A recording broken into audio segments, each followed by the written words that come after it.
Hi, everyone. I'm Carla Canales, and I'm very excited to share a special conversation with you today with a dear friend.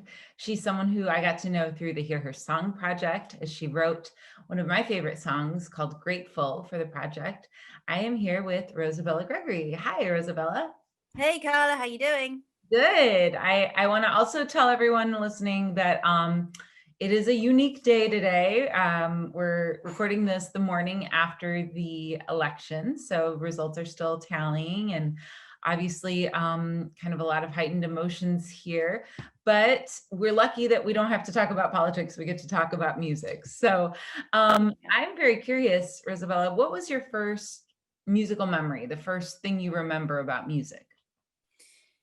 This is a tricky one because I can't remember a time before music. So I can only ever remember life being full of it and having parents who were so invested in music just as a part of our daily life. It's not like we cultivated it, went to shows and went to museums and sort of it wasn't like that. It's just music was such an everyday normal part of our existence. So my dad, who when he was younger would visit the opera, he loved country music.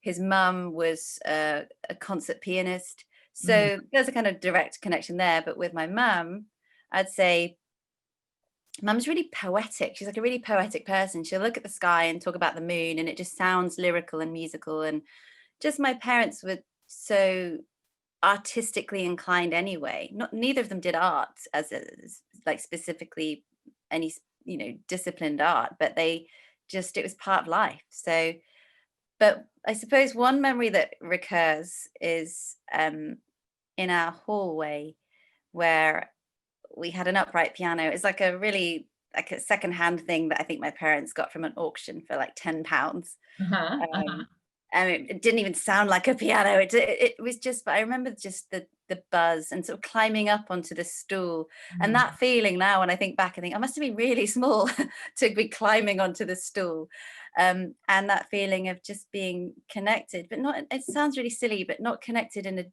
deep way. Just this feels right. This just feels right, and um, that's that feeling of weirdly having a sense of a companion in this instrument, and that's what I still have it to this day. So Oh, I that's think that that's that's just amazing. stayed. And what's so lovely is thinking back to how my parents didn't push for anything. It was just there was a piano in the hallway. And, oh, she's going to get up and play something. It wasn't, oh, practice, practice, or play us something. It was never like that. It was just, oh, she's doing her thing. So yeah, I think music's just been in my life, luckily. Mm. Well, I'm also wondering if you could tell us a little bit about the music that you write, and I'm going to kind of prod you, nudge you to also share a little bit about your sister because I just think it's so amazing having seen that relationship in the Hear Her song. I'd love to hear about your musical process and the music you write, but if you feel like touching on your relation with Yeah. your sister. I think it'd be really hard for me to not pull her into this because she's my twin. We shared a womb. um, the weird thing with us is that there's this incredible um, sympathy, empathy. There's this weird thing that happens with both of us where, so she does with lyrics and with words what I feel I do with music. Mm, Um, but it's not so black and white. So the first part of your question, so tell us about your music. I tell stories with music. That's probably the best way to put it. And the story is really important. I think the story is the thing that decides every single musical impulse or response.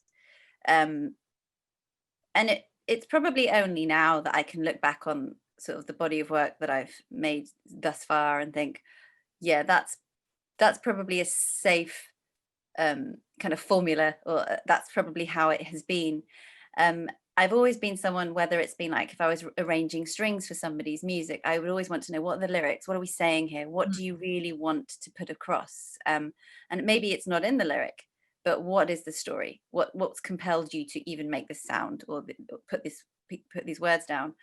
And so I think the connection with Dina is that she was always story driven. So, and she's always come at things from a, beautifully poetic. And she has such a way with being able to not only tell something, but tell it from so many different sides. And sometimes get into characters that you don't even like, but then you learn that everyone's fallible and you can find something that you love about them, and you want to tell their story. And the music for me is how I would express emotion, whereas maybe for her, she will express emotion with words.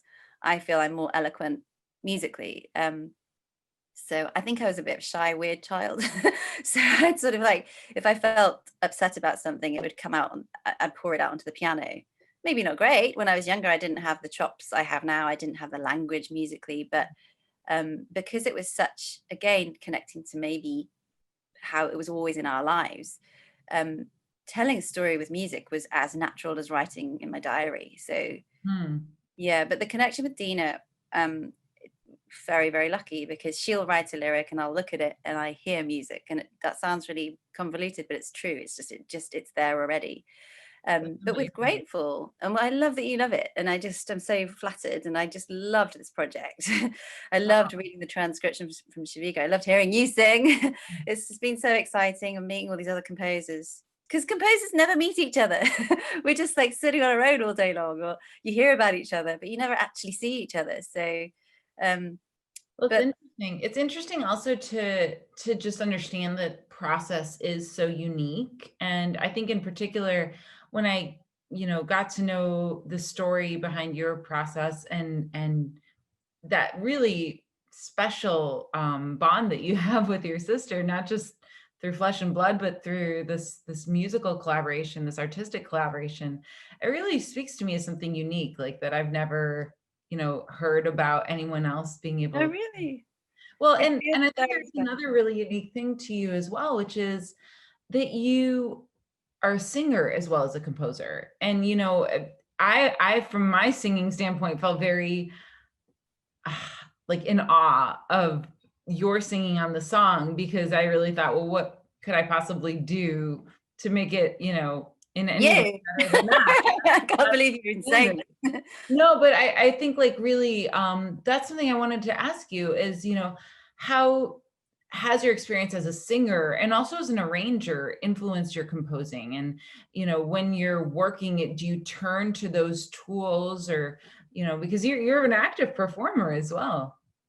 Well, this is a funny question, because again, our mutual friend, Dr. Sarah Brown, has touched on this with me, and so far I've actually been writing a paper about it, because she was saying I'm interested in the connection of these different disciplines.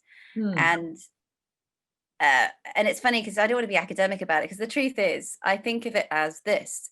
I can say a few words in Spanish. I can speak French pretty well. But with music, if we treated music like a language, I can hopefully write poetry and I can tell a joke. And I'm always looking to I want to be fluent, and I'm not fluent yet. I'm trying to get fluent at music, and I don't know what or how that is, but I think a feeling of being able to communicate something very specifically and very precisely is what I'm trying to get to. When I was younger and I was studying, and I went to a really nice school, the Royal Academy of Music, I was so overwhelmed with feeling out of place. I thought, hang on, they shouldn't have let me in here. These people are really good.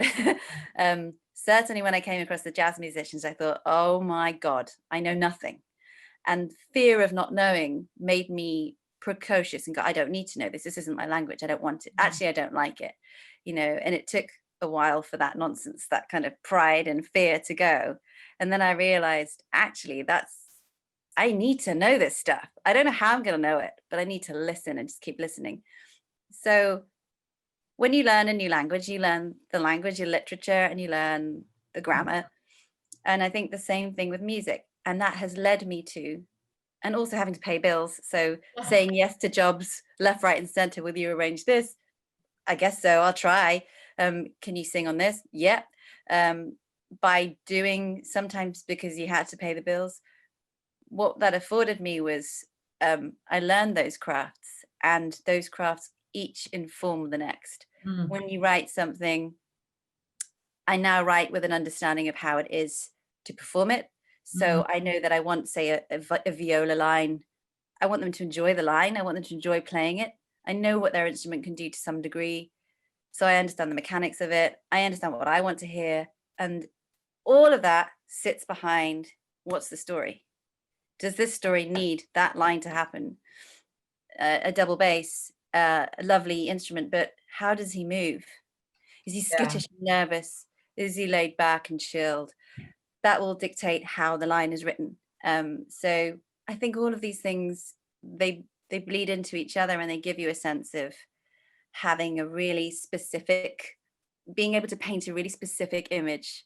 Yeah. Um, but then you have to have an image. And equally, I sometimes think about this, certainly with opera and contemporary opera. I've always wanted to ask you, like, when there's music where there's no obvious symmetry to the melody, what we call atonal music, or Mhm. music that seems arrhythmic. I used to be like, oh, I don't like that, just it's just cerebral, and it's just for the sake of being clever. And now I've seen a few things now, and I think that really did a number on me. That really worked on me, and I don't know what was happening. And in the same, I'm just curious, like, because some people want things to be literal. I want to know how to feel. What do you think? I mean, do you like something that's melodically inclined, or? It's easier to learn when I have to learn Yeah, it. But fair. I mean, I do think that for me, music is kind of like food. I I I know my favorites. Like I love pizza, and pizza is never gonna let me down, Me but too. It's a I also have a lot of curiosity. Like if I have a chance to try Ethiopian food, I'm gonna want to try it at least once. Maybe I'll like it, maybe not so much. Or, I know there's things that are good for me, my veggies. I know I shouldn't eat too much dessert. But it's also just about having fun and enjoying. So I definitely feel like as a singer, the melodic stuff comes easy for us because it's, that's kind of how we're trained. But probably the most challenging assignment I had was covering the role of composer, componist in Ariadne auf Naxos by Strauss at Glyndebourne. And there's nothing symmetric about that score. How It's did you all navigate it there? crazy. But like you said, it stayed with me. Like it got into my soul and my sleep, and it was like in me. And that I really love that experience. So I think I'm similar to you in that way. And yeah, I like to have a lot of variety when there's truth to the story, which you've said Right. Isn't so it well. funny how we'll embrace the most, like you say, arrhythmic, asymmetric, weird landscape. And like you say, how weird that it will stay probably forever once you've learned it, when it's imprinted, Right, right. because it was urgent enough. It had to be that way. I Yeah. think. But yeah, I think that's for me, like all of the different disciplines. We in the Western world, we go, oh, you can sing, or you can play the piano, you can arrange, you can. But for me, they're just shades of the same thing. And I personally want to get good at all of them, not to be precocious, but because then I can tell a story better. Then I'm better at telling a story with music. And I love being used by other people to be that, come and play on my song or come and sing, because I go, what's your story? Oh, you won't have thought of this, because my life, my experience is me, Rosie. I'll bring all these other ideas just by having a different life experience. But then I know, and I tell this to my students, and I hope they're listening. I hope they'll watch this, because I always say to them, like, the difference with us is not that I know more. I've done probably more things musically, but it's that I think I'm getting to the point where I could put me into any musical situation and trust that my ears will do the job I need to do. Hmm. So you get good at all your disciplines because you have to keep honing your skill, I think. But Yeah. I want to be able to speak fluently in any dialect, i.e., sit with an Indian classical performer, and Yeah. maybe I don't know exactly what's coming, but I can trust that when I hear it, I'll identify, oh, that's that particular mode. They call it a rag, I would call it a mode. They're using this particular order of notes in this scale, whatever. They're using these particular cycles of rhythm. I figured out that it's not my usual 4/4. It's like some sort of 10 sort of meter thing. And once I figured all that out, then I go, should I play anything? Do they need me? Should I even make a sound? Do you know Right. what I mean? So all of that stuff has to happen quickly, Yeah. but you know, it takes time to learn it. But At the It was moment, I'm an learning to amazing drive. answer. No, I mean, it's a really great perspective. I'm really glad you share that. And it's not something I ever learned in music school, that perspective. So your students are lucky. They wouldn't say so. Well, sometimes they do, but I'm learning a new skill myself. I'm learning to drive at a late stage in life Okay. because A, I don't know how to do it, and B, I haven't been a student of something. I haven't been rubbish at something for a while, and I think that the fear of failure stops you Mhm. if you let it. And I'm thinking about that more and more as an idea. And I think it just, again, you can't teach someone unless you can remember how it is to be taught. That's Um, interesting, yeah. all these things, I feel like they're connected to this idea of growth and being open, and being open to making a massive mess, and being open to making a really terrible sound. And maybe when I send my score, someone will come back and go, we didn't like that. But I have to be able to take that and go, right, how do I make this better? How can I improve this? And trust that I can, because I have by now the chops to figure it out. You definitely have the chops. I mean, for sure. I think Oh, one of the other things that interest me with your music, and you've said this throughout the interview today, is about story. But I'm wondering if you can speak to whether or not, and this is really an open question, you think your music enacts advocacy in some way. Like, do you think that music can be a tool for social change? And if so, how do you see that playing a role, if at all, in your music, and or have you experienced this with other people's music? Just wondering if you could speak to that. well, I mean, I think I would love to think that I'll be useful in that way. And I actually think that's brilliant about you. I see that you're quite open about your, political ideas and what you want. And I feel that if you have a platform like you do, then to use it is, but I suppose that's separate from the idea of the music. Um, yes and no. Yes, because I think my personality is to be aware of everything that's going on. Probably all of us creative people, we're absorbing everything, and that will be from social situations, political situations. I mean, you can't be alive and not be conscious of what's going on around you and not be influenced by that. I think it would be weird to write in a bubble of not being aware. My temptation, or my no, not temptation, just my way of being is, I want to kind of lead by example, if leading Mhm. is the right word. I don't think I'm a leader at all, so I don't think that's right. But I guess I want to command people's respect. I want them to listen because they'll go, what's that? I'm paying attention, not because she's shouting at me, but Yeah, she's making me pay attention. Something she's saying resonates. Or um so when I write, I'm thinking about, people to I want this to resonate enough so that they go, I never thought about it like that. But I'm not saying how they should think about it. I yeah, just want them to go, okay, I didn't always see things that way. Or at least this has raised questions in my mind that I can now go away and invest in thinking about this idea a bit further. But mm, I have to say, I can't take credit for anything like that when it comes to my songwriting, because the songs that I've written that I think really push ideas and ask about things like, well, basically Dina writes a lot of the lyrics that I think do pose these questions. I mm, think she's driven by wanting people to question things a lot more. interesting. um, and she will literally put, so her lyrics will actually discuss stories.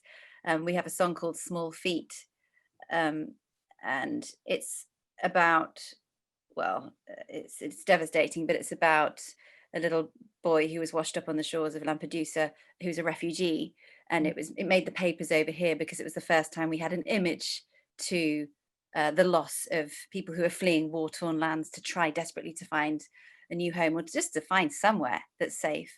Yeah, Um, and what I love about the lyric to that song, and this is what I suppose I'm trying to say, is that it's not preachy, it's not saying anything, it's just taking a moment and putting a little sort of, not putting it under the microscope, just pausing and looking at that moment for a while.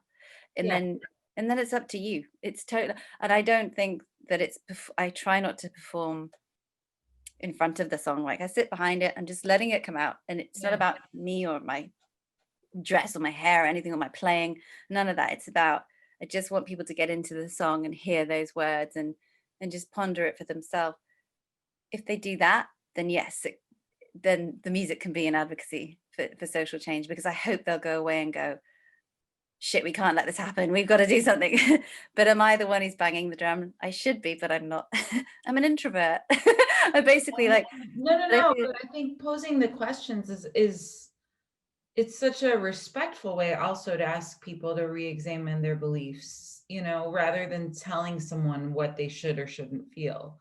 I very much, you know, applaud you, and I think I'm similar in my own approach of, I think music can give us a space and a tool for examination rather than for answers. And I like that approach much more personally than someone who's, yeah, they're shouting at you. I was reading something today, and I don't want to be political, but I just saw somebody having a go at Trump supporters, and it's not just somebody; it's like a big campaign. And boy, oh boy, it's so easy, because it's so easy to go, "You're wrong. I have this opinion. It's mine, and I'm right about mine, and you're wrong about yours." And it was really interesting, because I thought, that's not going to make any change. If you insult someone, you're saying that everything they are doesn't work, and that there's something fundamentally wrong with them. And it makes me think this idea of, um, when you really believe something, you have a calm confidence in it, don't you? You just Yeah. that's what you think. You don't go around going, I really think this, I really think this. You just Yeah. think it. And I feel like, um, that has a power beyond, if somebody tells me to do something, Yeah. even though I want to probably be a decent person, sometimes I think, no, I won't do it just because you've told me. Sure. You should Sure. watch this movie, it's really good. I'll watch it when I want to watch it. And I Well, won't watch it now because you've told me.